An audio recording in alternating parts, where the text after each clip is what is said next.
Welcome to Sundays with Cinnamon. Hello there. Hello.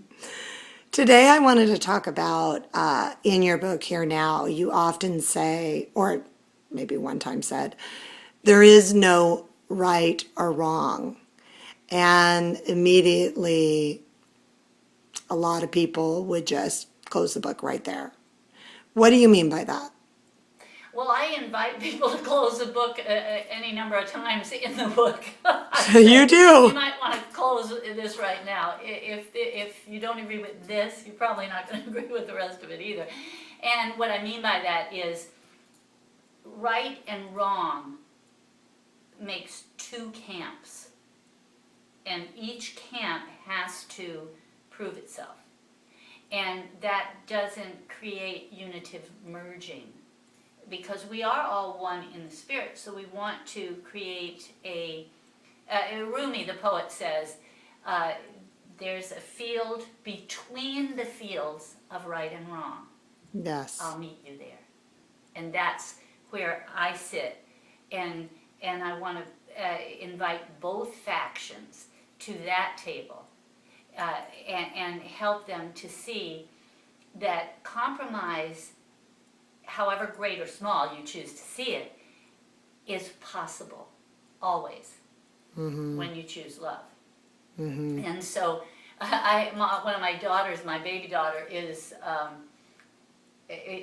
cop, and years ago she has broadened her vision these days.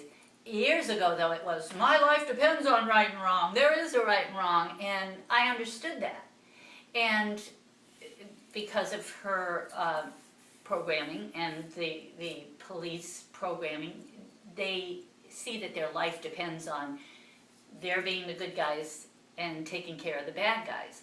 Well, when you let go of right and wrong, all you have is the situation is what is. That's the field between the two. So you look at what is, you do whatever works. See, instead of right and wrong, I like to reprogram that to what works and what doesn't work. And so then it's common sense, do the math. Are you going to continue to do what doesn't work? Or are you going to do what works? And you can eliminate the right wrong of it, because what works for some people often doesn't work for others. And now a lot of people want to fight with the idea, oh, well, you just think somebody can just kill somebody and say, well, that's right to me, and walk away. And that's not what I'm saying at all. I'm saying that killing people doesn't work.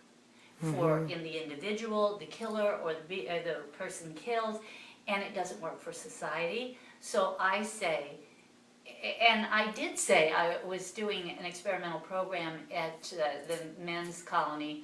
That's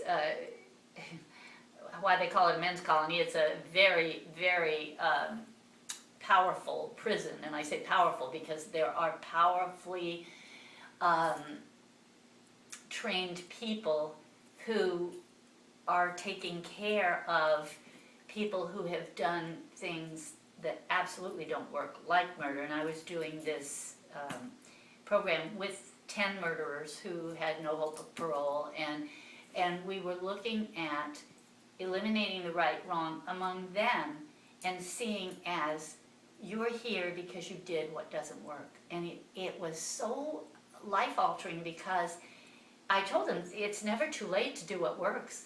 You can change that program. You can get out in that yard and you can explain to those 17, 20-year-olds how you created this experience of being lifetime in prison, and you can help them to see much more clearly the direction of doing what works, because you did what doesn't work. So it's all about just changing the mental dialogue, the programming that keeps you stuck in defending right or wrong, and do what works. Well, there is a contradiction, as always, to everything. Yep. And the contradiction is that often my dad did something that did not work for him, which was abandon me about 6 months ago, right before Christmas.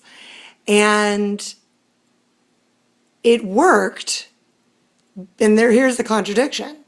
because I got to experience forgiving an unforgivable act. I got to experience